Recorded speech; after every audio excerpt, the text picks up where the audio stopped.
DIY Dollar Tree high-end tray with wheels. Use one of the Dollar Tree planter trolleys on wheels and paint it white. Use the 9.5-inch nautical rope, and inside these planter trolleys, they do have this little edge in here that makes the bottom not so flush. So I went ahead and added the nautical rope right inside that crease. Then I did the same thing on the outside of the trolley as well.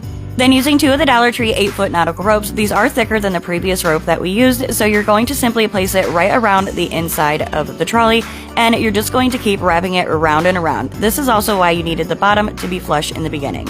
For the handles, I cut two pieces at the same size of the 9.5-inch nautical rope, which is the thinner rope that we used in the beginning. Once the handles are glued on, I wanted a nice clean finished look, so I take the rest of that Dollar Tree nautical rope, the 9.5-foot nautical rope, and I just wrap it around the planter trolley one more time. Now all you have to do is pop your wheels back in, which as you see, they pop right back in place, and this DIY is done.